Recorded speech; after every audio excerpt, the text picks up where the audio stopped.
ہاں جی بسم اللہ۔ اچھا یہ فرما رہے ہیں کہ پہلی یہ کہ علامت مضارع کی جگہ میم مقصور لگا کر، اچھا یہ اس کا اصول لگا دیا، اصول بنا دیا۔ یضرب سے مضربن پہلی صورت، مضربۃ دوسری صورت، مضراب تیسری صورت۔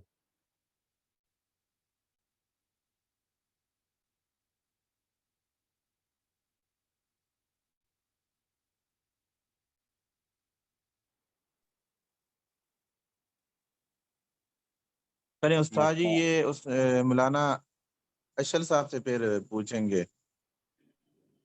کافی دیر ہو گئی کھولی علم نہیں ہے النام کتاب۔ ہاں جی یہ کافی دیر ہو گئی ہے، اس کو نا ابھی میں نے کھول کے دیکھا نہیں ہے۔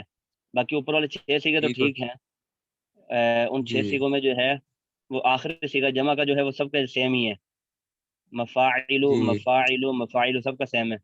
اور تثنیہ والا سیگا جو ہے وہ مفعالانی مفعلتانی مفعالانی، پہلا اور تیسرا سیگا سیم ہے۔ اور پھر واحد کا سیگا جو ہے مفعل مفعلتن، چلیں اس کو مفعل۔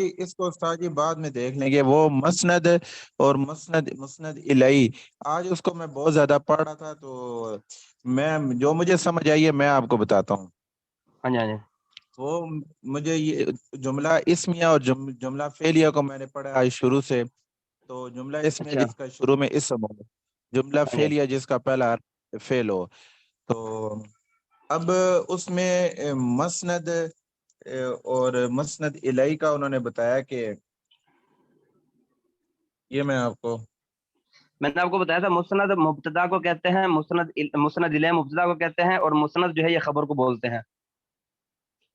یہ مبتدا کی جو تعریف ہے وہی مسند الیہ کی نام کا ترجمہ علیحدہ بن جاتا ہے، لیکن وہ چیز ایک ہی ہے۔ مسند الیہ اور مبتدا یہ دونوں ایک ہی ہے، اور مسند اور خبر یہ دونوں ایک ہی چیز ہے، یعنی کہ سیم ہے۔ یہ جو آپ استاد جی یہ مسند جو خبر ہے، مسند الیہ خبر میم نہیں کے ہو اوپر سکتی؟ پیش ہے، میم کے اوپر پیش ہے مسند الیہ۔ اچھا مسند الیہ یہ مسند خبر نہیں الیہ ہو جو سکتی؟ نہیں یہ تو مبتدا کا دوسرا نام ہے، خبر کیسے ہوگی؟ مبتدا خبر تو نہیں ہو سکتی، خبر ہے، مبتدا ہے۔ اچھا مسند مبتدا نہیں ہو سکتا پھر؟ مسند مبتدا ہو نہیں سکتا۔ ہاں یہ ہو سکتا ہے، آپ نے پڑھا ہوا مبتدا کا ترجمہ ہے جس سے ابتدا کی جائے، مبتدا پہلے آتا ہے خبر بعد میں آتی ہے، یہ آپ نے پڑھا ہوا ہے۔ لیکن کبھی کبھی جو ہے وہ کسی مجبوری کی وجہ سے یا کسی وجہ سے آگے پیچھے ہو سکتا ہے، ایسا ہو سکتا ہے کہ خبر پہلے آ جائے مبتدا بعد میں آ جائے۔ ہاں جی خبر پہلے دے دے کہ اور پھر مبتدا جو ہے وہ بعد میں آ جائے، اس طرح جو ہے وہ ہو سکتا ہے۔ تو اچھا لیکن ہاں جی یہ ٹھیک ہو گیا، یعنی کہ اگر خبر پہلے آ جاتی ہے تو وہ ہوگی مسند یوسف، اس کو بولیں گے۔ ہاں اس کو ہم خبر ہی بولیں گے۔ جیسے مثال کے طور پہ اردو کے اندر بھی بعض ہم ایسے بول دیتے ہیں، میرے ذہن میں کوئی مثال نہیں آ رہی، جیسے میں نے کھانا کھا لیا۔ اب میں جو ہے یہ مبتدا ہے، کھانا کھا لیا، خبر دے رہا ہوں آپ کو میں نے کھانا کھا لیا۔ تو بس اوقات جو ہے وہ پھر اس کو ہم یعنی کہ جملہ اگر بگاڑ دیں یا کسی وجہ سے کھانا کھا لیا میں نے، تو بات تو ٹھیک ہے، جی میں نے کھانا کھا لیا میں نے، تو یہ بھی ٹھیک ہے، لیکن اصل جملہ تو جی وہی ہے، میں نے کھانا کھا لیا۔ لیکن اگر کبھی کسی وجہ سے جو ہے وہ اس کا الٹ بھی ہو جائے، خبر پہلے دے دے کھانا کھا لیا، اب یہ کھانا کھانا جو ہے یہ خبر دے رہا ہے کھانا کھا لیا، کس نے کھانا کھایا؟ میں نے کھایا، میں مبتدا ہوں، کھانا کھانا جو ہے وہ خبر ہے، تو کھانا کھا لیا میں نے، تو اب دونوں ٹھیک ہے۔ یہ اردو کے اندر میں نے آپ کو سمجھانے کے لیے مثال دی ہے، چونکہ عربی کے اندر پھر آپ کو سمجھ نہیں آئے گی، تو اردو کی مثال دی ہے۔ اس طرح کتنے بے شمار جملے ایسے ہیں جس کے اندر بندہ خبر پہلے دے دیتا ہے اور مبتدا کو بعد میں ذکر کرتا ہے۔ تو اسی طرح عربی کے اندر بھی بسا اوقات کوئی شعر و شاعری کا وزن برقرار رکھنے کے لیے یا پھر جو ہے وہ کسی اور مجبوری کی وجہ سے اس کو جو ہے جملے کی فصاحت اور بلاغت کی وجہ سے بسا اوقات جو ہے وہ اس طرح کا ہوتا ہے، لیکن عام طور پر جو ہے وہ اکثر 100 میں سے جو ہے وہ 80-90% جو ہے وہ مبتدا ہی پہلے آتا ہے، خبر بعد میں آتی ہے۔ لیکن جو ہے وہ قرآن مجید کے اندر اور اسی طرح جو ہے وہ کہیں جو ہے وہ پھر اس کا الٹ آتا ہے، خبر پہلے آ جاتی ہے، مبتدا بعد میں آتا ہے۔ اس کو پھر ہم جس طرح اس کو استاد ہم جی یہ کہیں گے، عالمہ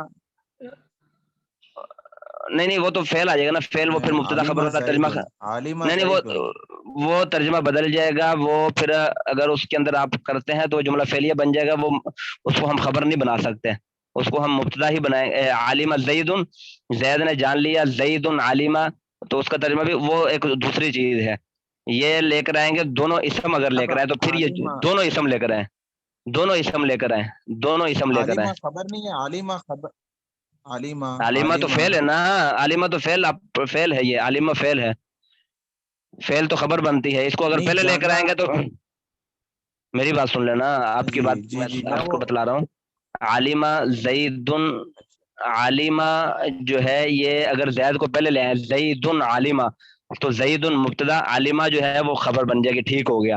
لیکن اگر اس کے اندر خبر کو پہلے لے کر آئیں گے تو پھر وہ خبر نہیں رہے گی، عالمہ کو اگر پہلے لے کر آئیں گے تو وہ خبر نہیں رہے گی، بلکہ وہ فعل ہے نا، عالمہ فعل بن جائے گا، اس کے اندر ضمیر اس کا فعل مل کر جملہ فعلیہ خبریہ ہو، وہ جملہ فعلیہ خبریہ ہوگا، وہ جملہ فعلیہ خبریہ ہو جائے گا۔ اس کی مثال آپ اس وقت دے سکتے ہیں جب دونوں اسم لے کر آئیں، جیسے مثال کے طور پر عالمہ کی جگہ آپ عالمن کو لے آئیں، عالمن اس میں فاعل کا صیغہ میں نے آپ کو بتلایا ہے، وہ اسم فاعل ہے، اسم ہے، زید عالم، زید عالم ہے، اب زید مبتدا، عالم خبر، مبتدا خبر مل کر جملہ اسمیہ خبریہ ہو گیا۔ لیکن اب اگر آپ عالم کو پہلے لے کر آ جائیں، پھر زید کو بعد میں لے کر آئیں، عالم زید، تو اب جو ہے وہ اس صورت میں یہ چونکہ عالم پہلے آ گیا ہے، اب اس کو فعل تو ہم بنا نہیں سکتے، فعل تو ہے نہیں، یہ تو اسم ہے، اس میں فاعل ہے، اس میں فاعل جو ہے اس کو پھر آپ ترکیب یوں کریں گے کہ عالم خبر مقدم اور زید مبتدا مؤخر، مبتدا اپنی خبر سے مل کر جملہ اسمیہ خبریہ ہو گیا۔ تو یہ اس کی ترکیب کریں گے، دونوں اسم لے کر آئیں گے، پھر یہ وہ بنے گا، دونوں اسم لے کر آئیں گے تو ہاں جی سمجھ آ ٹھیک گئی، ہے چلیں جی جی۔ سر جی، یہ بس آج اس کو کافی دیر سمجھنے کی کوشش کرتا نا، کیونکہ کنفیوز ہوتا رہا ہوں، یہ مکس ہوتا رہا ہے، ہاں ہاں پوچھ ویسے لیے، تو اگر اس سمجھ طرح آ کوئی گئی تھی سوال ہوتا ہے تو کہتا ہے پچھلا سمجھ آئے گا تو پھر اگلا سمجھ آئے گا، پچھلا کو کوئی سمجھ نہ آئے تو آپ پوچھ لیے کرنا، کوئی مسئلہ نہیں ہے اس میں، اچھی بات ہے۔ جی ابھی پچھلا بھی دہرانا شروع کر دیا، ساتھ ساتھ ہاں جی ہاں جی، آگے اچھی بات، درمیان میں بالکل، سے بھی۔ یہ سب جو ہے نا یہ دہرائیں، ابھی کلاس میں جتنے بھی لڑکے ہیں یہ سارے جو ہے وہ کوشش کیا کریں کہ پچھلا سبق بھی دہراتے رہا کریں، ہم تو ہماری تو کوئی ترتیب نہیں ہے کہ ہم پچھلا سبق جو ہے وہ آپ سے سنیں، کیونکہ آپ کو پہلے بتلایا تھا کہ بچوں کو سمجھانا پڑتا ہے، جو بچے ہوتے ہیں نا ان کو بتلانا پڑتا ہے، اور جی وہ جو ہے وہ پچھلا سبق ان کو روزانہ سننا ہو، اب تو ماشاءاللہ بچے نہیں ہیں تو اس لیے آپ خود ہی اپنے طور پہ جو ہے وہ دہراتے رہا کریں۔ اچھا جی چلیں جی، وقت تو آپ کو پورا ہو گیا، السلام علیکم ورحمۃ جی، اللہ وبرکاتہ۔ وعلیکم السلام ورحمۃ وعلیکم السلام۔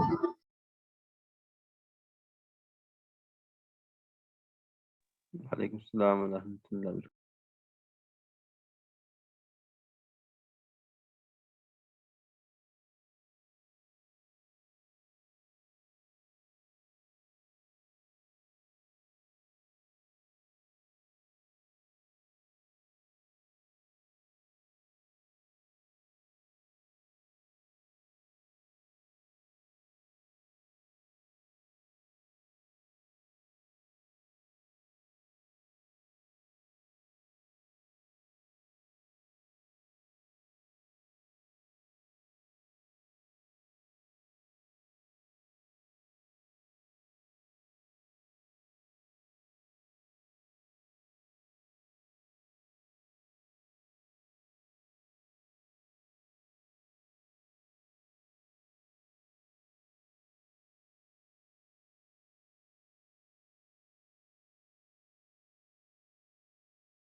السلام علیکم ورحمۃ اللہ وبرکاتہ.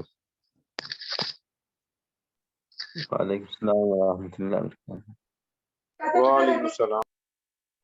وعلیکم السلام ورحمۃ اللہ وبرکاتہ. اس کا مطلب یہ ہوا 3 ساتھی بیدار ہیں، باقی سارے سوئے ہوئے ہیں. چلو پھر آج سب سے سبق سنتا ہوں، میں دیکھتا ہوں کون کون سویا ہوا ہے، کون جاگ رہا ہے، کون. آج پھر سبق سنتے ہیں. جنہوں نے سلام کا جواب نہیں دیا، دل تو ایسے کر رہا ہے کہ ان کو شاپر کے اندر وعلیکم السلام ورحمۃ اللہ وبرکاتہ استاد جی. وعلیکم السلام ورحمۃ اللہ اب وبرکاتہ. جو مرضی ہو جائے، سبق تو سننا ہی پڑے گا. تو جنہوں نے سلام ابھی تک جواب نہیں دیا تو دل کر رہا ہے ان کو شاپر میں ڈال کے نہ پھینک دوں یہاں سے، سیدھے جا گرے مکے میں، خانہ کعبہ کی دیوار میں جا لگے. کسی کے بازو درد کر رہا، اوئی یہ بازو درد ہو رہا ہے، اوئی. کسی کے سر میں لگے، اوئی سر درد ہو رہا ہے.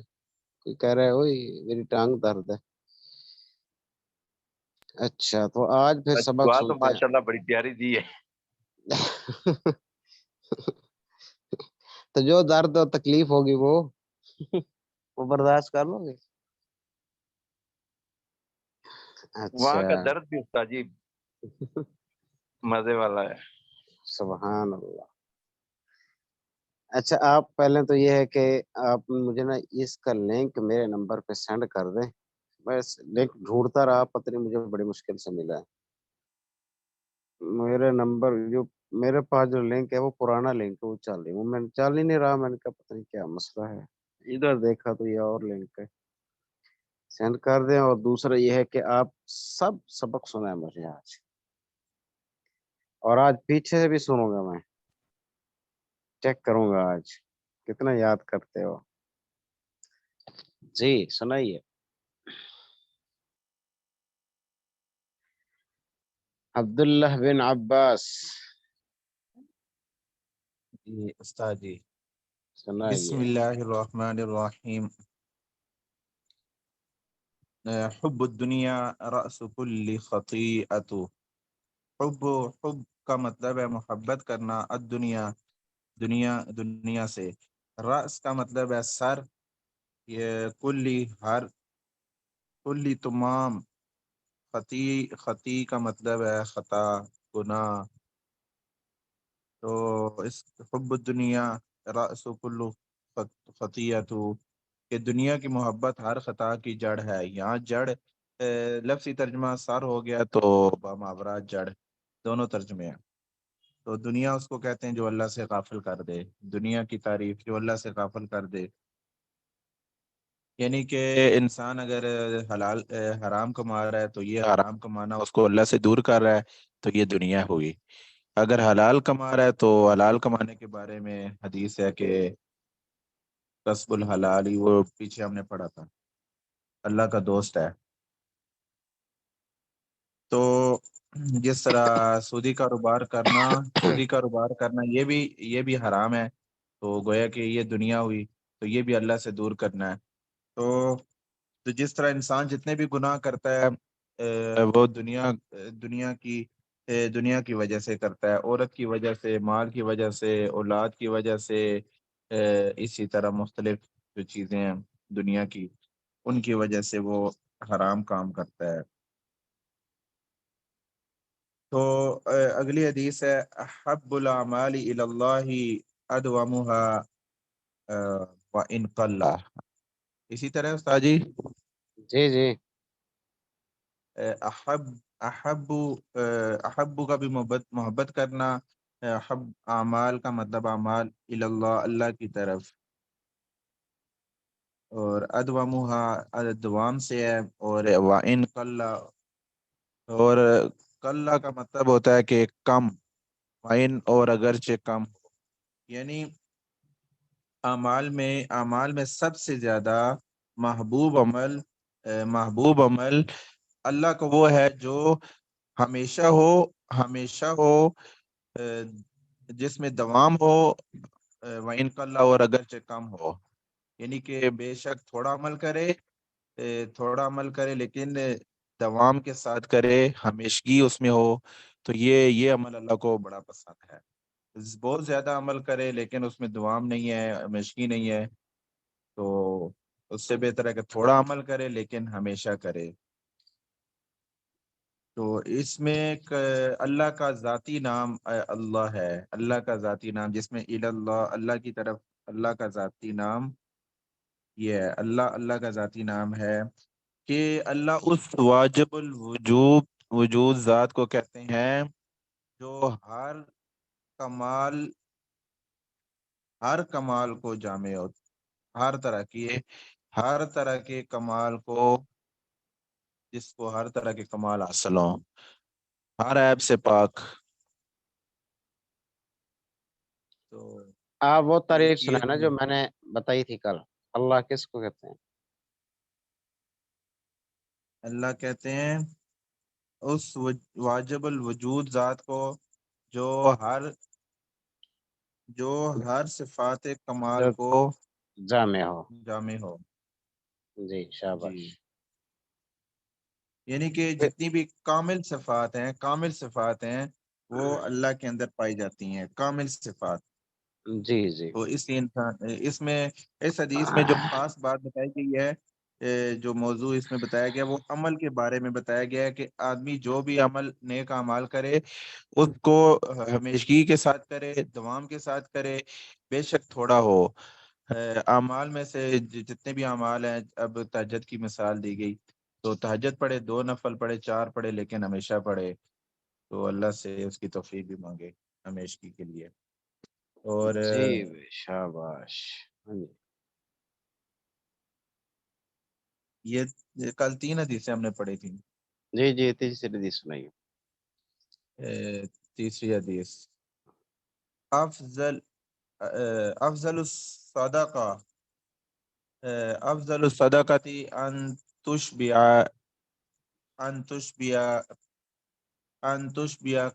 کبدا جاعا،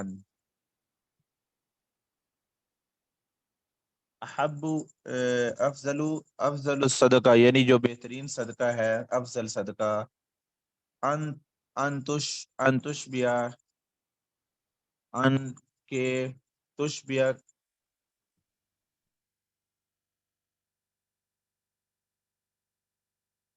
ان تشبع کا مطلب پیٹ بھرنا، کھانا جی جی کھلانا۔ جی، کابدن کا مطلب ہے کہ جگر، جائعن، بھوکے آدمی کو، جوس، یہ کل کوئی آپ نے بتایا تھا، جائعن کا مطلب کچھ جو بھوکا ہو، یعنی کہ جو افضل صدقہ ہے کہ بھوکے کو کھانا کھلانا، پیٹ بھر کر کھانا کھلانا، کسی جاندار کو، کوئی بھی جاندار ہو، اس میں ہر جاندار شامل ہے، لیکن انسان جو اشرف المخلوقات ہیں وہ افضل صدقہ انسان کو ہے، بھوکے انسان کو کھانا کھلانا، یہ افضل صدقہ ہے۔ افضل الصدقات ان تشبع کبدا جائعا، تشبع بھر دے، کبدن پیٹ، جائعا جو بھوکا ہو، بھوکے انسان کو کھانا کھلانا سب سے افضل صدقہ ہے۔ چند کام ایسے ہیں جو آدمی اگر کر لے اس پر جنت واجب ہو جاتی ہے، اس پر مغفرت واجب ہو جاتی ہے، جس میں بھوکے کو کھانا کھلانا بھی ہے، کسی جاندار کو کھانا کھلانا۔ جی بلال خان آپ سنائیں۔ السلام علیکم۔ وعلیکم السلام۔ اعوذ باللہ من الشیطان الرجیم، بسم اللہ الرحمن الرحیم۔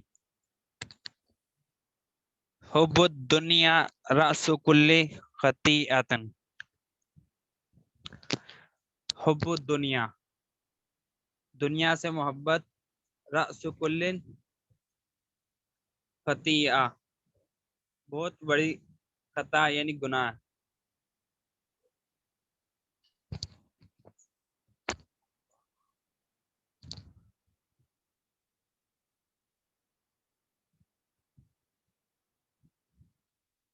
تینوں حدیثیں سنانی ہے آپ نے؟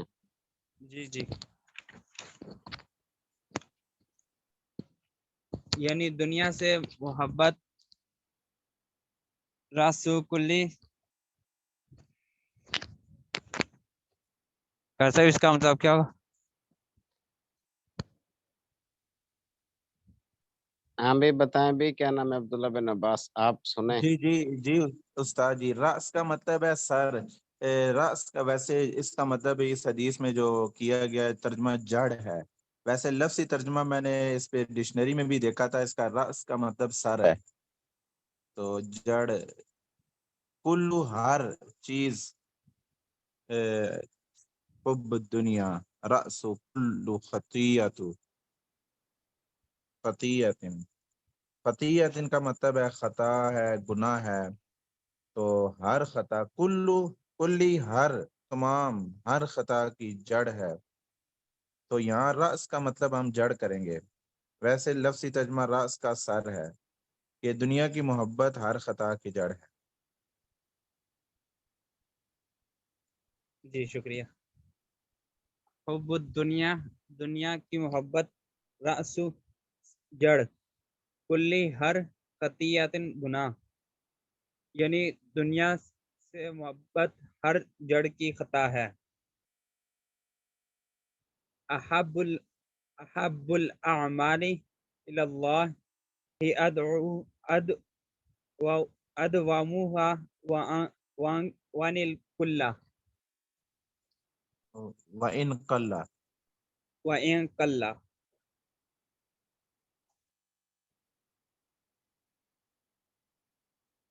احب الاعمال اعمال سے محبت الی اللہ اللہ کے لیے، ادعو مہا ادوامها وان کل، یعنی اعمال سے محبت اللہ کو ہمیشگی والی اعمال سے محبت بہت پسند ہے۔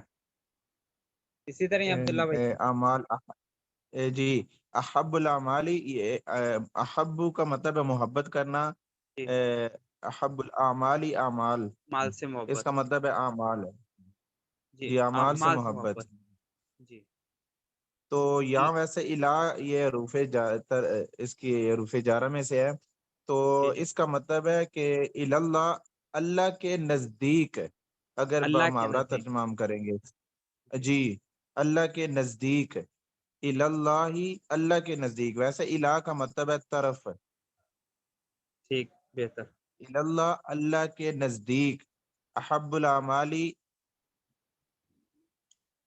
بہترین اعمال، جو احب محبت کرنا، اعمال بہترین، اعمال سے، اعمال میں سب سے زیادہ محبوب عمل، اللہ ہی اللہ کے نزدیک، اللہ کے نزدیک وہ ہے جو ادومہا جس میں دوام، ادوامہا جس میں دوام ہو، و ان کلا، واو اور ان اگرچہ، کلا کم ہو، کلا یہ لفظ قاف کے اوپر زبر ہے، لام کے اوپر شد، اللہ، کلا کم ہو، اگرچہ کم ہو، اور اگرچہ کم ہو، دوام اس کا کا مطلب لفظی یعنی اس ترجمہ میں یہ بنا، یعنی جی، اعمال سے تو محبت اللہ کے نزدیک اگرچہ وہ کم ہے لیکن جی ہمیشگی کے لیے ہے، یعنی ہر عمل روز کرنا چاہیے اگر تھوڑا بھی ہو،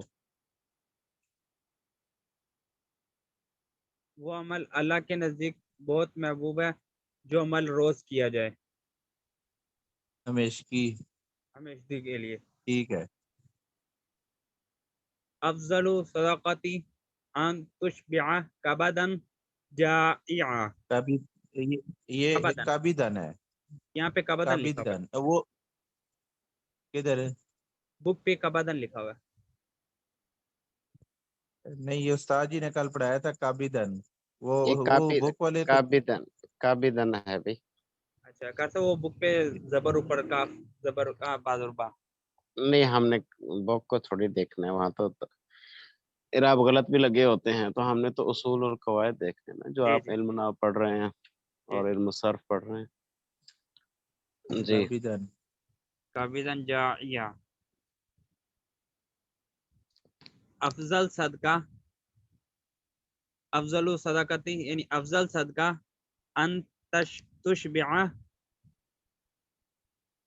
وہ ہے کابدن جائیہ جو بھوکے کا پیٹ بھرے. عباس بھائی ایسے ہی عبداللہ فین عباس. جی تشبیہ کا مطلب ہے بھر دے، بھر دے. بھر دے جی. کابدن اس سے بھوکے کا مراد پیٹ. بھر دینا، کسی کو پیٹ بھر کر کھانا کھلانا اس سے مراد ہے. افضل صدقہ کسی کو پیٹ بھر کر کھانا کھلانا ہے. جی کسی بھوکے کو. اب کابدن کا ویسے کل استاد جی نے جو مطلب بتایا تھا وہ جگر ہوتا ہے. ٹھیک ہے. یہاں مراد پیٹ ہے، کابدن کا یہاں مراد پیٹ لیں گے. پیٹ. جی. تو جائین ہے، جائین کا جو مطلب ہے بھوکا، بھوکا. جو بھوکا ہو. جائین کا مطلب بھوکا. کابدن کا ویسے مطلب جگر کل بتایا گیا ہے، لیکن یہاں جو معنی کریں گے یہاں سے مراد پیٹ ہے. پیٹ ہے. جی بہتر. جی کسی بھوکے کو کھانا کھلانا. کسی تشبیہ کابدن جائین کسی بھوکے کو پیٹ بھر کر کھانا کھلانا افضل صدقہ ہے. جی. افضل صدقہ یہ ہے کہ بھر دے انسان بھوکے پیٹ کو. بھوکے کا پیٹ. بھوکے کا پیٹ. جی افضل صدقتی ان تشبع کبدن جائیہ. افضل صدقہ یہ ہے کہ کسی بھوکے کو پیٹ بھر کر کھانا کھلانا. جی.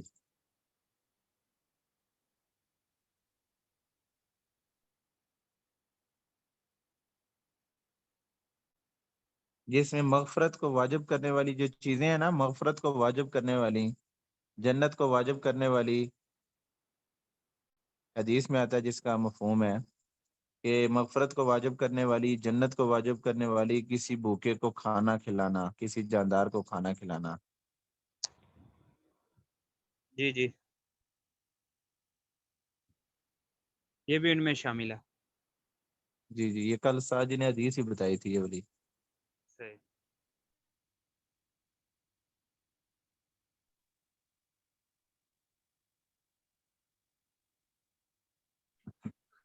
جی بھائی غلام محمد قادر صاحب کون سنائے گا؟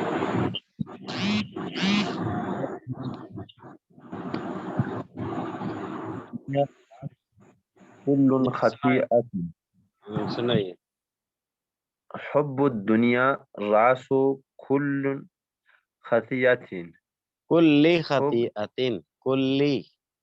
خطیئت یعنی دنیا کی محبت ہر خطا کی جڑ ہے. حب الدنیا یا دنیا کی محبت راس یعنی راس کل خطیئت یعنی دنیا کی محبت ہر خطا کی جڑ ہے. یعنی جب بندہ دنیا سے محبت کرتا ہے تو اللہ سے غافل ہوتا ہے تو ہر گناہ کر سکتے ہیں.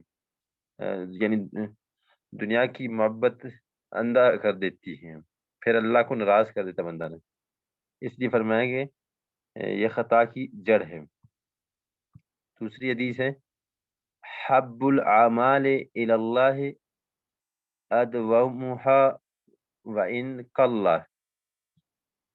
یعنی حب اللہ کے لیے یعنی اللہ کے نزدیک سب سے زیادہ پسندیدہ عمل وہ ہے جس پر ہمیشگی ہو. یعنی اللہ کے جو بھی اعمال کرے، تھوڑا کرے زیادہ کرے لیکن ہمیشہ کرے.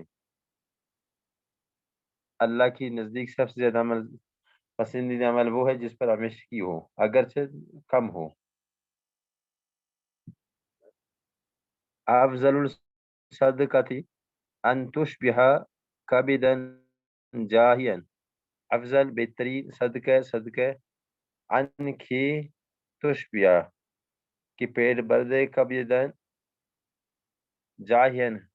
بہترین صدقہ یہ کسی جاندار بھوکے کا پیٹ بھرا، یعنی کسی کا پیٹ کو یعنی کسی کو کھانا کھلا سب سے بہترین صدقہ ہے اللہ کی نزدیک. یعنی حدیث کے مفہوم ہے کسی کو کھانا کھلانا یہ بھی مغفرت کا سبب ہے.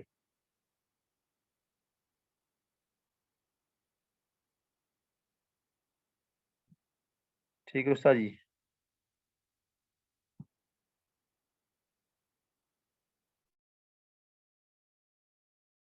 جی بھائی اور کوئی سنائے بھائی؟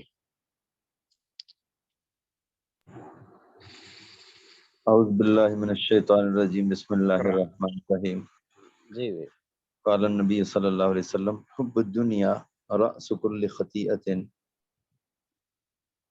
اللہ اکبر دنیا کی محبت ہر گناہ کی جڑ ہے احب الاعمال الی اللہ ادومها وان قل لا اللہ کے نزدیک زیادہ پسندیدہ ہے وہ عمل جو دائمی ہو اگرچہ قلیل ہو افضل الصدقۃ ان تشبع کبدا جائعا اللہ کے نزدیک بھوکے کو پیٹ بھر کے کھانا کھلانا افضل صدقہ ہے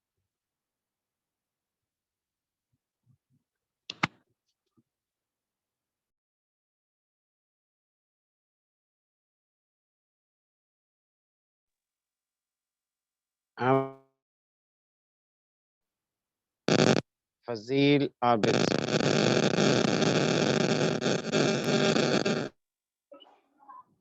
بسم اللہ الرحمن الرحیم میں تھوڑا سا اس کا ترجمے کے ساتھ ذرا بتاؤں گا.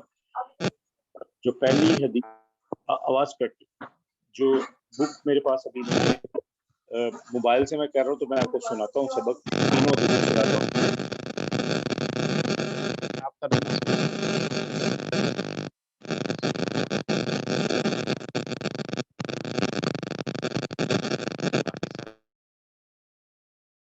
چلے ان سے کال سنیں گے. شاہ جی سناؤں میں؟ بند ہو گیا. اچھا چلو انشاءاللہ پھر کل سنیں گے. انشاءاللہ کل سبق پڑھیں گے سبق بھی سنیں گے. السلام علیکم ورحمۃ اللہ وبرکاتہ.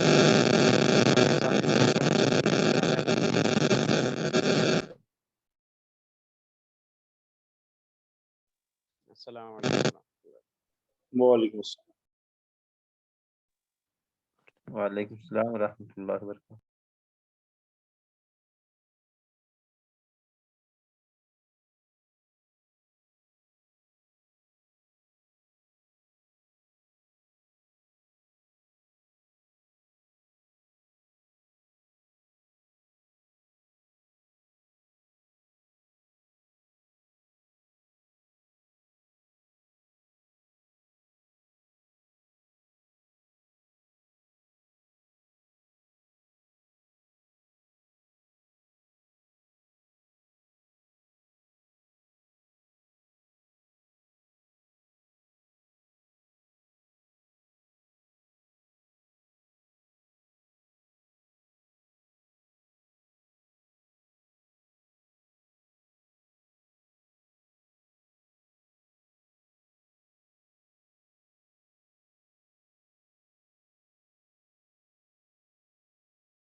جی السلام علیکم ورحمۃ اللہ وبرکاتہ. حضرات سب ٹھیک ہیں؟ صحت بھی ٹھیک ہے ماشاءاللہ. علم الصراف کا سبق یاد ہے ماشاءاللہ دوستوں کو؟ کوئی کوشش کی ہے؟ آخری جو اس میں فاعل، اس میں مفعول اور اس میں تفضیل، اس میں ظرف، اس میں اعلیٰ، یہ چیزیں تھیں. مجھے اس میں ایک چیز نہیں سمجھ آئی تھی، وہ جو آج استاد جی سے ہم ڈسکس کر رہے تھے، مولانا ابراہیم صاحب سے، تو جس میں 3 آ جاتے ہیں، جن کا واحد واحد اور تثنیہ اور جمع، ان کے 3 ہیں. واحد بھی 3 ہے، تثنیہ بھی 3 ہے، جمع بھی 3 ہے. شاید آپ نے کسی نے غور کیا ہو.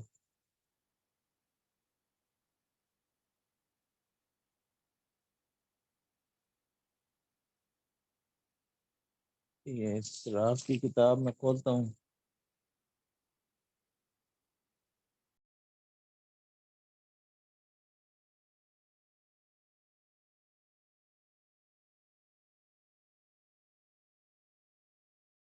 اب جس طرح اس میں فاعل ہے کہ جو لفظ کام کرنے والے کو بتائے، اس کو اس میں فاعل کہتے ہیں. فاعل اس میں مرد کے لیے فاعل، اور مرد کے لیے جو تثنیہ کا صیغہ ہے فاعلان، اور جمع کا فاعلون، اور مؤنث کے لیے فاعلتن 1، فاعلتان 2، کرنے والی عورتیں فاعلات. اس میں سب عورتیں ہیں، کرنے والی سب عورتیں ہیں. اب انہوں نے بتایا کہ جو ماضی جو 3 حرف والا ہوتا ہے، 3 حرف والا، 3 حرف سے مراد فعلا، فعلا یہ 3 حرف ہے، جعلا یہ 3 حرف ہیں، فتح یہ 3 حرف ہے، ٹھیک ہے، ضربہ یہ 3 حرف ہے. تو اس کے لیے انہوں نے بتا دی ہے کہ اس میں فاعل کا صیغہ واحد مذکر کے لیے فاعل کے وزن پر آئے گا، فاعل. تو اگر جعل ہے تو جاعل، اگر فتح ہے فاتح. اس طرح ناصرہ سے ناصر، ضربہ سے ضارب، سامع سے سامع. اگر ماضی کا پہلا حرف 3 حرف نہ ہو، 3 سے زیادہ ہو، اب ضربہ تو 3 ہے، سامع تو 3 ہے، فتح 3 ہے، اگر 3 سے زیادہ آ جائیں تو انہوں نے بتایا کہ اس میں فاعل مضارع معروف سے بنانا ہے. کس طرح بنانا ہے؟ علامت مضارع کو دور کر دیں. اب علامت مضارع کیا ہے؟ فعلا تو ماضی ہے، تو یفعلو کا یا یہ مضارع ہے. یہ جو یا مضارع ہے اس کو دور کریں گے تو اس یا کی جگہ میم لگائیں گے، میم مضموم. میم مضموم، میم مضموم سے مراد کی میم کے اوپر پیش اور آخر سے پہلے حرف کو زیر دیں گے. تو آخر سے جو پہلا حرف ہے اس کو زیر دیں گے. اگر زیر نہ ہو تو آخری حرف پر تنوین لگا دو. اگر یعنی کہ زیر نہیں ہے تو آخری لفظ پہ تنوین لگانی ہے، جیسے یکرمو، یکرمو. یکرمو کا مضارع یا ہے، یکرمو میں مضارع یا ہے، اس کو یا کو ہٹائیں گے تو مکرمن. آخر میں تنوین آئے گی دو پیش، مکرمن. یجتنبو، اب یہ یجتنبو جو ہے یہ 3 لفظ والا نہیں ہے، وہ 3 حرف نہیں ہے. اس میں بھی یا تو مضارع کی علامت آ گئی ہے، جیم تا نون با 4 آگے لفظ، تو یا مضارع کی علامت ہے، یا کو تو ہٹائیں.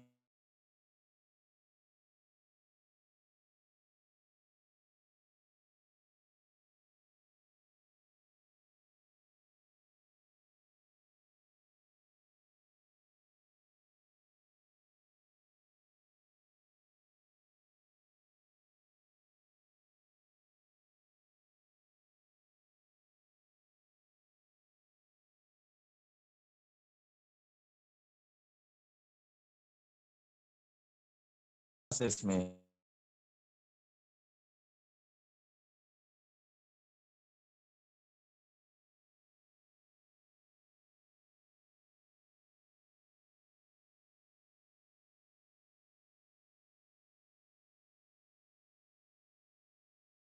یہ میرے خیال سے نیٹ ڈسکنیکٹ ہو گیا تھا.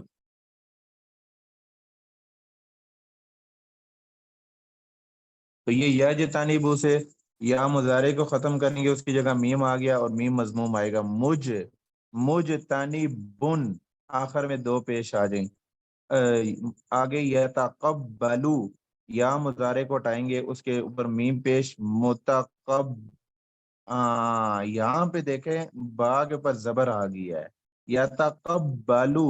اب یہ جو با کے اوپر زبر ہے، اس کو ہم نے با کے نیچے زیر دینی ہے، کسرہ، تو یہ کیا ہوگا، متقبلن، متقبلن۔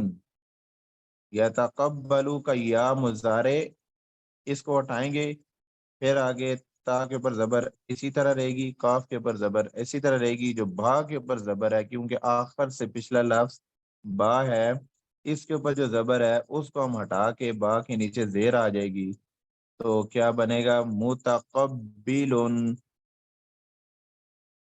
یہ اس میں فعل کی بات ہوگی مکمل۔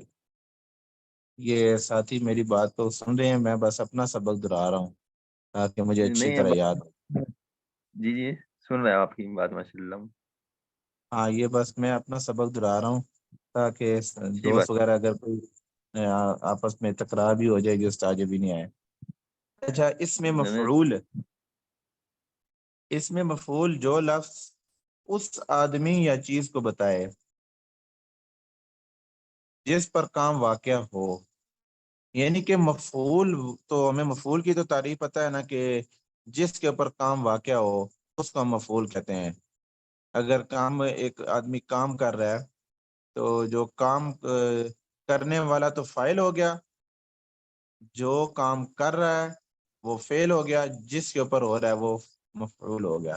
اس لیے یہاں وہ بتا رہے ہیں جو لفظ اس آدمی یا چیز کو بتائے جس پر کام واقع ہے اس کو اس میں مفعول کہتے ہیں۔ مفعول، واحد مذکر، کیا ہوا ایک مرد، یہ صیغہ واحد مذکر، اور مفعولانی، کیے ہوئے دو مرد، یہ تثنیہ کا صیغہ ہے، مفعولون، کیے ہوئے سب مرد، یہ جمع کا صیغہ مذکر کا۔ اسی طرح یہاں پہ تین مذکر کے صیغے ہیں، تین ہی مؤنث کے صیغے ہیں۔ مؤنث میں مفعولتن، ایک عورت کی ہوئی ایک عورت، اور اس میں تثنیہ کا صیغہ مفعولتانی، کی ہوئی دو عورتیں، مفعولاتن، کی ہوئی سب عورتیں، یہ جمع کا صیغہ۔ تو اس میں بھی وہی ہے کہ تین حرف والا اگر ماضی ہے تو اس میں مفعول میں واحد مذکر، واحد مذکر مفعول ان کے وزن پر آئے گا، مفعول، جیسے ناصر منصور، ضرب سے مضروب، سمع سے مسموع۔ تو اس میں اگر تین سے زیادہ ہوں تو ہاں، یہاں پہ یہ تھوڑی سی بات ذہن میں رکھنی ہے، اگر اس میں مفعول میں ماضی تین حرف سے زائد والی ہو تو اس میں مفعول کیسے بنے گا، جو مضارع مجہول ہے، مجہول سے ہم نے وہ بنانا ہے مفعول، اس میں مفعول مضارع مجہول سے بنانا ہے۔ کیسے بنانا ہے کہ علامت مضارع کو ختم کرنا ہے، اس کی جگہ میم مضموم لگائیں گے اور آخر میں تنوین بڑھا دیں گے، جیسے یکرمو، یہ تین سے زیادہ لفظ والا یہ ماضی تین سے زیادہ لفظ ہے جس میں یا مضارع کی علامت ہے، تو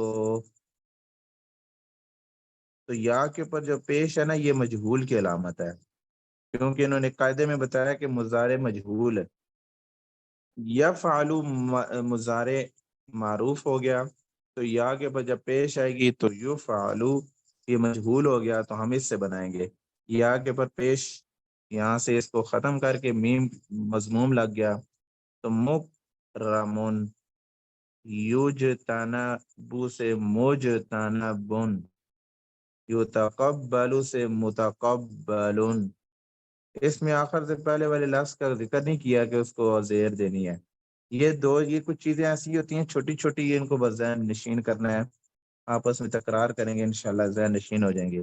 جبکہ ہم نے جب اس میں فاعل کا جب وہ بنایا تھا تین سے زیادہ جو ماضی والا، اس میں آخر سے پہلے لفظ پہ ہم نے کسرہ دی ہے، آخر سے پہلے لفظ پہ کسرہ دی ہے، تو اس کا قاعدہ بھی ایسے ہے کہ وہ فعل مضارع کا یا ختم کر کے میم مضموم لگانا ہے. تو جب کہ اس میں مفعول میں جو ہم نے 3 سے زیادہ والا ماضی والا لفظ ہے اس کو کیسے بنانا ہے؟ اس میں مضارع مجہول کو دیکھنا ہے پہلے کہ مضارع مجہول کیا چیز ہے. جب ہم مضارع مجہول کو دیکھیں گے تو اس میں یہ آتا ہے کہ یفعلو، مثال لیتے ہیں یفعلو. یفعلو یہ مجہول ہے، تو یفعلو کا یا کے اوپر جو پیش ہے یہ ختم کر کے میم مضموم آ گیا. مفعلن آخر میں 2 پیش بھی آ جائے گی. یہ میں غلط تو نہیں بتا رہا ہوں؟ یہ میں نے غلط بتایا کیونکہ یہ تین حرف والا ماضی تھا جو میں نے جس کی بات کی ہے، جبکہ یہاں پہ 3 سے زیادہ جب ہوگا تو اس میں مجہول کو دیکھا جائے گا. تو یہ تو مفعول آئے گا نا. تین حرف والا جو ماضی ہے اس کو اس میں مفعول واحد مذکر بنانے کے لیے مفعول آئے گا. مفعول میم کے اوپر جو ہوگا وہ زبر ہوگی، باقی مفعول کے وزن پر آئے گا. ناصرہ یہ 3 لفظ والی جو ماضی ہے ناصرہ سے منصور. اب بات آ گئی 3 سے زیادہ لفظ والے کی. 3 سے زیادہ لفظ سے مراد یکرمو، یہ ابھی اس کو ہم نے یکرمو، یہ مجہول ہے، یا کے پر پیش کو اٹھایا ہے. مکرمون آخر میں تنوین بھی آ گئی ہے. آگے دیکھتے ہیں. یہ کتاب شیئر نہیں ہو رہی، میں شیئر کر دوں؟ آپ شیئر کر لیں. غالباً استاد جی بھی میرے ہاتھ سے نہیں آئے، مصروف ہوں گے. جی نہیں آیا. ہمارے دوست سید عمر فاروق صاحب نہیں نظر آ رہے.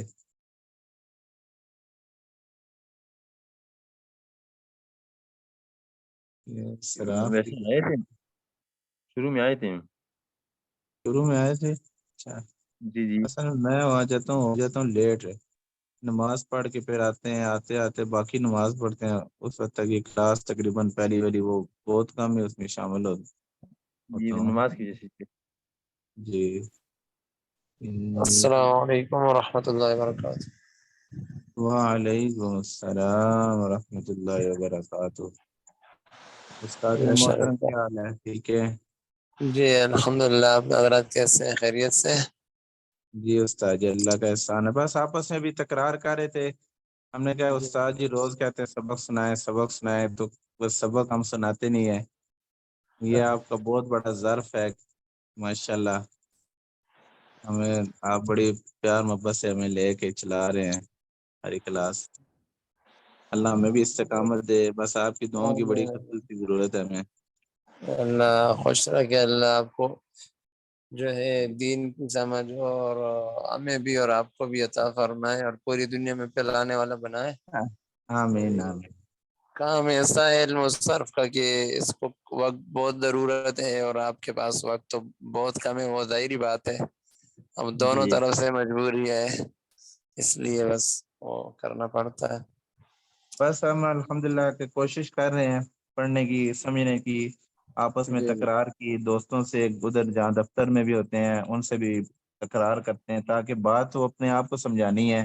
اگلے بندے کو سمجھ آئے یا نہ آئے، اپنے آپ کو سمجھانی ہے. جی کم از کم اتنا ہو تو اپنے کو سمجھ آ جاتے ہے تو بعد میں دوسرے کو سمجھانے کا وہ بھی آ جاتا ہے. جی تو یہ ہم نے اس میں فاعل، اس میں مفعول، اس میں تفصیل، اس میں اعلیٰ اور اس میں ظرف، ان کو آج وہ بڑی اچھی طریقے سے ان کو دہرایا ہے. میں آپ کو تھوڑا سا یہ سبق آج ابھی ہم نے تکرار کی ہے. اس میں فاعل کے جو لفظ کام کرنے والے کو بتائے وہ جی اس کو اس میں فاعل کہتے ہیں. اب اس میں 3 صیغے ہیں جو مذکر کے ہیں اور 3 مؤنث کے ہیں. مذکر کے 3 اس طرح کے، ایک واحد ہے، ایک تثنیہ ہے اور تیسرا جمع کا ہے. فاعل یہ واحد مذکر کا صیغہ ہے. فاعلانی یہ تثنیہ کا، اور فاعلون یہ جمع مذکر کا ہے، جی کرنے والے سب مرد. فاعلتن، فاعلتن، فاعلتانی، فاعلاتن، فاعلاتن. تو کرنے والی ایک عورت، کرنے والی دو عورتیں، کرنے والی سب عورتیں، اس طرح. اچھا اس میں 3 حرف والا جو ماضی ہے، 3 حرف والا، اس جی میں یہ فاعلن کے وزن پر آئے گا. کیا ناصرہ چیز ہے؟ 3 حرف والا جو ماضی ہے نا، 3 حرف جی والا جی، ماضی. 8 ابواب ہے وہ اس وزن پر آئیں گے. جی اس میں بھی حسب یحسب کا ایک باب ہے، وہ فاعل کی جگہ فاعل کے وزن پر آتا ہے، وہ اس کو صفت مشبہ کہتے ہیں، اس میں فاعل نہیں کہتے. تو اس میں تھوڑا سا لفظاً بھی فرق ہے، معنن بھی فرق ہے، لیکن خیر وہ بات کی بات ہے. وہ اس میں آگے ہم فاعل پڑھیں جو گے نا، ربائی ہے، وہ ربائی میں آ جاتا ہے نا. نہیں نہیں، ثلاثی کی بات کر رہا ہوں. ثلاثی میں یہ ایک وزن اور بھی بہت سارے اوزان ہیں، تو اس میں فاعل کا یہی ہوگا. 8 ابواب میں سے کسی باب کی آپ بنائیں گے، جب اس میں فاعل ہوتا ہے یہ بنائیں گے. دوسری بھی ایک چیز ہے، اس کو صفت مشبہ کہتے ہیں، معنی یہی ہوتا ہے کرنے والا ایک مر، کرنے والے 2 مر. جیسے کریم ہے نا، اب خالق ناصر فاعل کی اور جو رحیم ہے تو وہ فاعل کے وزن پر آئے، اس کا معنی بھی رحم کرنے والا. لیکن اس میں معنن تھوڑا سا فرق ہوتا ہے. اس میں فاعل کے معنی میں جو ہے وہ معنی یہ ہوتا ہے کرنے والا ایک اس میں حدوث ہے. پچھلے زمانے میں ایک چیز نہیں تھی، ابھی پیدا ہو گئی، آئندہ زمانے میں پھر ختم ہو سکتی ہے. اس کو حدوث کہتے ہیں، نیا پیدا ہونا. اس میں فاعل کے اندر حدوث ہوتا ہے. اور جو ہے صفت مشبہ جو ہوتا ہے اس کے اندر دوام ہوتا ہے. سمجھ آ گئی؟ ہر زمانے میں کرنے والا یا رحیم ہے تو وہ اللہ کے صفات میں یہ ساری چیزیں وہاں پر استعمال ہے، صفت مشبہ اس کے کہتے ہیں. خیر اس کی اوزان جو ہے میں آپ کو بعد میں اکٹھے سمجھاؤں گا، لیکن آپ کی یہ والی بات جو ابھی ذہن میں رکھیں کہ یہ جو 8 ابواب ہے اس کا اس میں فاعل جب بنائیں گے تو وہ اسی وزن پر ہوگا، اس کے اندر کوئی تبدیلی کسی قسم کی نہیں ہوگی. جی جی. اور اسی طرح جب 3 سے زیادہ ماضی والا لفظ آ جائے گا تو اس کو فعل مضارع سے بنائیں گے. یہ بات ہم نے تھوڑی سی اس کو ذہن میں رکھنا ہوگا. فعل جی مضارع کا بالکل. یا اور وہ جتنے بھی ابواب ہے 3 سے زائد والے حروف ہے، چاہے وہ ثلاثی مزید فی ہے، رباعی مجرد ہے، رباعی مزید فی، جتنی بھی آگے قسمیں بنے گی طریقہ اس کا وہی ایک ہے. ٹھیک ہے، اس میں فعل بنانے کا مجرد کا یہ ہو گیا، مزید فی اس کو کہہ دو، اور رباعی کہہ دو، رباعی مجرد، رباعی مزید فی، ثلاثی مزید فی، رباعی مجرد اور رباعی مزید فی. یہ جتنی بھی قسمیں بنے گی 42 ابواب بنتے ہیں یا جتنے بھی بنتے ہیں، سب کے سب ان کا دوسرا وہ طریقہ ہے جو آپ نے مدارس سے بنایا. جی یہ مضارع کا یا ختم کریں گے تو میم مضموم ہو جائے گا، تو آخری لفظ پہ تنوین ہوگی، تو آخری سے پہلے ہم اگر دیکھیں گے اگر کسرہ نہیں ہے تو کسرہ دے دیں گے. ہاں جی، یہ اس میں فعل بناتے ہوا گا، اور اگر آپ اس میں مفعول بنائیں گے تو آخر سے پہلے والے حرف کو فتحہ دینا ہے، باقی یہی قسم ہے، یہی طریقہ ہے. اس اس میں مزید بھی اس کا طریقہ اس میں یہاں جی تو استاد. مجرد میں اس میں فاعل اور اس میں مفعول میں تھوڑا سا فرق ہے، وہاں پر بنانے میں اتنا فرق نہیں ہے. بس زیر کی جگہ زبر دو تو اس میں مفعول بنے گا، اور زیر دو تو اس میں فاعل بنتا ہے. اور اس میں بھی ذہن میں یہ بات رکھو کہ اس میں فاعل جو ہے چلو مضارع معروف سے بنا دو، اور جو مفعول ہے وہ مجہول سے مضارع بنا دیں. مجہول سے بنے گا. ایسے بھی سوچ جی سکتے ہو، کیونکہ مضارع مجہول کے اندر آخر کے ماقبل میں فتح ہوتا ہے نا، جی تو اس میں جی جی مفعول میں بھی بالکل. فتح ہوتا ہے، اور اس جی میں فاعل استاد میں جی. آخر سے پہلے والے میں کسرہ ہوتا ہے، تو اس میں فاعل میں بھی کسرہ ہوتا ہے. اب یہ بھی رکھ یہ سکتے ہو چھوٹے ذہن میں. چھوٹے پوائنٹ ہے نا، چھوٹے چھوٹے پوائنٹ ہے، ان کو تھوڑا ذہن میں رکھنا ہے بھئی جی یہ جی، وہ مشکل نہیں ہے. جب آپ ایک سیڑھی پر روانہ ہو جائیں گے آپ کو خود پتہ چلے گا. وہ ہم سمجھ رہے کہ یہ کون سی بڑی بلا ہے، ہوتا کچھ نہیں ہے. وہ ایک جی دوسرے کی سیڑھی ہے. پہلا سبق یاد ہوا تو دوسرے کی سیڑھی، دوسرا یاد تو تیسرے کی، چلتے چلتے یہ ایک زنجیر ہے. جی. اب اس میں تفصیل پہ آتے ہیں، اس میں تفصیل پہ، جی اس میں تفصیل یہ کام کرنے والے کی بڑائی کو ظاہر کرتا ہے. اب یہ اس میں تفصیل کے اندر میں تھوڑی سی بات آپ سے پہلے کر لوں. اس میں فاعل کے اندر کرنے والا ایک مرد، صفت مشبہ میں بھی کرنے والا ایک مرد. مثال کے طور پر اس میں تفصیل کے اندر بھی یہی معنی ہوگا کرنے والا، لیکن اس میں کام کی زیادتی کو بتایا جاتا ہے. ٹھیک ہے، کہ فلاں بھی کام کرتے، دوسرا بھی کرتے، تیسرا بھی کرتا ہے، لیکن یہ فلاں کے اندر کام کرنے والی فلاں صفت زیادہ ہے، تو وہ زیادتی کو بتاتا ہے. ٹھیک ہے. اب ایک ہوتا ہے ہم کہتے ہیں نا عالمن، ایک آدمی عالم ہے، ایک آدمی عالم ہے، تو اس کو ہم کہتے ہیں عالمن. اور ہم کہتے کہ نہیں بہت بڑا عالم ہے تو ہم کہ اعلم بہت بڑا عالم، اعلم من زید، زید سے بڑا، دوسرے کے مقابلے میں وہ صفت کی ذاتی بتاتے ہیں، عالم ہونا ایک صفت ہے، زید عالم ہے، اور زید کے مقابلے میں بکر جو ہے وہ اعلم من الزید، سمجھ آ گئی؟ امر جو ہے وہ زید سے بھی بڑا عالم ہے تو اعلم بتا دیا، تو علم کی جو صفت ہے یہ زید کے بنسبت عمر میں زیادہ ہے، اس زیادتی کو اس میں تفضیل بتاتے ہیں، تفضیل یعنی فضیلت دینا، وہ اسم جو دوسرے کے مقابلے میں فضیلت دے، بڑائی بیان کرے، سمجھ آ اچھا گئی؟ استاد جی یہ میں نے ایک صفحہ کھولا ہوا ہے 13 نمبر، یہ اگر سکرین پہ آپ کو دیکھیں جی جی اس میں واحد مذکر مؤنث متکلم کا صیغہ ہے افعلو، جی کرتا ہوں یا کروں گا۔ جی اب اس میں تفصیل میں جو انہوں نے لکھا ہوا ہے افعلو، جی یہ اس میں کیا فرق، ہم کیسے واضح کریں گے، فرق کیسے پتہ چلے گا؟ یہ آپ کو مبتدا خبر میں استعمال ہونے والی جگہوں میں جملوں سے نحو کے اعتبار سے آپ کو پھر پتہ چلے گا، وہاں جب بات چلتی ہے تو اب آپ کو خود پتہ چلے گا کہ میں متکلم کی بات کر رہا ہوں یا کسی غائب کی بات کر رہا ہوں۔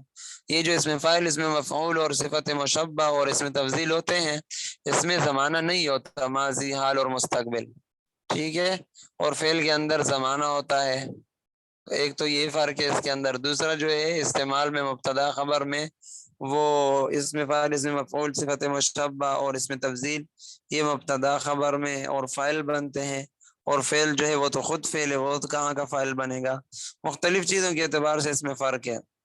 ہاں وزن کے اعتبار سے اگر آپ سے کوئی صیغہ پوچھتا ہے کہ افعل کون سا صیغہ ہے تو آپ نے ذہن کے اعتبار سے فوری ان کو یہ جواب نہیں دینا کہ یہ اس میں تفضیل ہے یا متکلم کا صیغہ ہے، آپ ان کو کہیں گے اس میں دو احتمال ہے، تو وہ کہیں گے پہلا بتا دو، تو پہلا پھر فعل والا بنتا ہے، کیونکہ گردان پڑھتے وقت ہم نے پہلے فعل کو پڑھا ہے، اس کے بعد آخر میں اس میں تفضیل پڑھتے ہیں، ٹھیک ہے، یا اسم اور فعل، تو یہ افعال فعل والا وہ فعل ہے اور افعال اس میں تفضیل والا وہ اسم ہے، ٹھیک ہے، تو آپ کہیں دو احتمال ہے، تو جب پہلا گردان کے اعتبار سے جس کو پہلے پڑھا جاتا ہے وہ آپ کو کہتے ہیں پہلا بتاؤ، تو آپ سمجھو کہ یہ فعل پوچھ رہا ہے، اور جب آپ کہیں گے دوسرا بتاؤ تو اس کا مطلب یہ کہ اس میں تفضیل پوچھ رہے، کیونکہ پڑھنے کے دوران اس میں تفضیل بعد میں پڑھا جاتا ہے 2 نمبر پہ، اور فعل کو پہلے پڑھا جاتا ہے، اس اعتبار سے جو ہے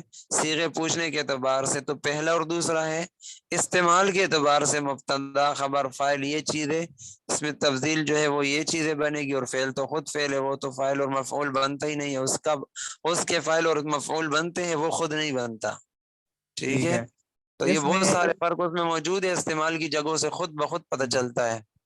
جی اچھا استاد جی یہ اس میں تفصیل میں یہ جمع کے 2 صیغے لکھے ہوئے ہیں، افعلون، افاعلو، اسی طرح نیچے مؤنث میں بھی ایسے ہی کیا ہوا ہے، فعلیات، جی یہ افعال و افعلان افعالون کا جو معنی ہے نا وہ افاعلوں کا بھی ہے، لیکن اس میں جو ہے جیسے پہلے اس میں فائل میں عرض کیا تھا کہ مکسر کے صیغے ہوتے ہیں، یا اس کو کہتے ہیں جمع منتہی الجموع، افاعل، فواعل اور افاعل، یہ بھی جمع کا ایک صیغہ ہے جو بیچ میں انہوں نے بیان کیا ہے، تو افعالون میں فعل جو ہے سالم ہے اور افاعل کے اندر مکسر ہو گیا، وہی معنی ہے جیسے فاعل فاعلان فاعلون جو صیغہ تھا جمع کا، اس کا بھی معنی تھا کرنے والے سب مرد، اور فعلۃ فعال فعال فعل فعلا فعلان فعال فعول، یہ 8 صیغے جو تھے اس کا بھی وہی معنی تھا کرنے والے سب مرد، یہ سالم ہے، لیکن یہ جمع مکسر تھا۔ سالم ہے، ایک جمع سالم ہے، ایک جمع مکسر ہے۔ ہاں جی، اور وہ جو جمع مکسر میں بھی پھر جمع منتہی الجموع کے وزن پر چلا جاتا ہے، جس سے اوپر کوئی جمع نہیں بنتا۔ جی یہ وہ ادھر سبق وہ بھی، یہ علم النحو والا دوسرا سبق بھی یاد ہو گیا ہے، درا جی جی لیا، یہ خود بخود ایک دوسرے میں اشارے مل جاتے ہیں۔ اور اس میں جمع کا تو وہ جو 3 سے زیادہ حرف کا ہے اس میں تفصیل آئے گا ہی نہیں۔ جی اس میں تو نہیں ہے، یہ تو اس میں تفضیل کا یہ وزن جو ہے یہ صرف وہ مجرد کے جو 8 ابواب ہے وہاں اس میں تفضیل استعمال ہوتا ہے، باقی جو مزید فی، ثلاثی مزید فی، رباعی مجرد، رباعی مزید فی، جتنے بھی اقسام ان 8 ابواب کے علاوہ ہوگا تو ان 8 ابواب میں اگر آپ اس میں تفضیل کا معنی ادا کرنا چاہتے ہو تو اس کا پھر طریقہ ہے، وہ الگ طریقہ ہے، وہ آپ کو نحو کے اندر بتائیں گے، میں بھی بتا دوں گا، خیر اشارتاً صرف ذہن میں بٹھا دوں گا، شاید آپ نے پڑھا بھی ہو۔ آپ جب ثلاثی مزید فی، رباعی مجرد، رباعی مزید فی جو ابواب ہوں گے تو اس میں وہ لفظ لائیں گے جو کسی چیز جو معنی کی زیادتی کو بتاتے ہیں، جیسے مثال کے طور پر اشد کا ایک لفظ ہے عربی میں، اشد کہتے ہیں زیادتی کو، سختی کو بتاتا ہے، ٹھیک ہے۔ تو اب آپ نے جو ہے اس میں تفضیل بنانا ہے، محبت کا لفظ ہے، مزید فی وغیرہ میں آ گیا تو اشد حبن، جیسے قرآن میں بھی ہے نا، والذین وہ کیا آتا ہے، والذین آمنوا اشد حبا للہ، وہ لوگ جو اللہ سے محبت کرتے ہیں، جو لوگ ایمان لاتے ہیں تو وہ اللہ تعالیٰ سے بہت زیادہ محبت کرتے ہیں۔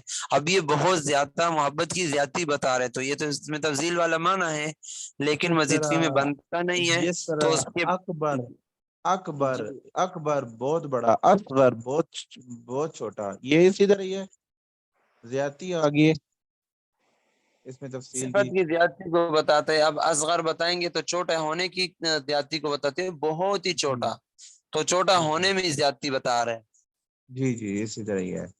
جی تو اکبر جی تو جی وہ اس مجرد کے باب سے ہیں، مزید فی سے بھی بنتے ہیں، لیکن اس کا یہ طریقہ نہیں ہوگا، اس کا دوسرا طریقہ ہے کہ اکبر وہ مصدر لانا ہوتا ہے۔ اب دیکھو اشد لفظ لایا، اشد کے بعد وہ مصدر لاؤ جس فعل سے آپ اس میں تفضیل کو بنانا چاہتے ہو، جیسے اشد حبن، تو اب اشد ایک لفظ ہے، اس کے ساتھ حبن لگاؤ، جوہدن لگاؤ، بہت زیادہ محنت والا، بہت زیادہ محبت والا، بہت زیادہ نفرت والا، سمجھ آ گئی، اشد عدوً، اور مختلف اعتبار سے۔ تو اس طرح کے الفاظ ہیں جو تجدید کا معنی حاصل ہوتا ہے۔ بہرحال یہ والے اس میں تبدیل جو ہے یہ صرف ثلاثی مجرد کے صیغوں میں ہے، یہ باقی میں ایک کوئی اس چیز میں تبدیل استاد جی، اس میں اعلیٰ میں یہ ایک چیز پوچھنی تھی، اس میں اعلیٰ میں یہ جو واحد تثنیہ جمع کے تین جو انہوں نے لکھے ہیں، تین جی یہ تو ایک تو مذکر اور دوسرا مؤنث کا، یہ تو سمجھ آ جاتی ہے، تو نیچے انہوں نے تیسرا لکھا ہے مفعالن، مفعالانی، مفاعیل، تو یہ جی جو میں یہ تیسرا اس میں تین چیزیں ہیں، ایک چھوٹا آلہ، ایک درمیانہ، اور یہ جمع یہ بھی ہے، اور اس میں جو ہے واحد تثنیہ جمع وہ ہے مفعال مفعلان، دو آلے اور سب آلے، تو یہ بھی ہے واحد تثنیہ جمع ان میں بھی ہے نا، ایک آلہ چاہیے تو آپ کیا کہو گے، ایک آلہ، دو چاہیے تو پھر کیا کہو گے، تو اس معنی کی ادائیگی کے لیے تثنیہ والا صیغہ بھی بتا دیا اور جمع بھی، ٹھیک ہے۔ نہیں، وہ تو استاد جی ٹھیک ہے، لیکن اس میں تین دے دیے تسنیہ کے، یہ میں نکالتا ہوں، یہ میں 2 منٹ یہ آ گیا، یہ چیز ہے، یہ دیکھیں، مفعال، جی مفعلان، مفاعل، یہ مذکر کے لیے ہو گیا نا، جی اور اب نیچے آگے کہتے ہیں مونس مفعلتن، مفعلتان، مفاعل، مفا مفعال، یہ ایسا نہیں ہے، یہ جو ہے مذکر مؤنث کے اعتبار سے نہیں ہے۔ چلو یہ میں کل انشاءاللہ آپ کو اس کی پورے وہ بتا دوں، ابھی وقت بھی اوپر ہوگی اور کل اس کو پڑھ لیں گے آپ، اس چلیں میں یہ فاعل، اس کل، میں مفعول، صفت مشبہ، یہ بات جو ہو گئی وہ کر لے، اس میں اللہ کی کل تفصیلاً بتا دوں گا انشاءاللہ۔ جی جی استاد جی، جزاک اللہ استاد جی، السلام علیکم۔ وعلیکم السلام۔ مخلوق باندې ظلم کیږي او د خالق نافرمانی پکې کوم کیږي، نو تاسو جرم کې د الله حق او د بنده حق دواړه شامل دي۔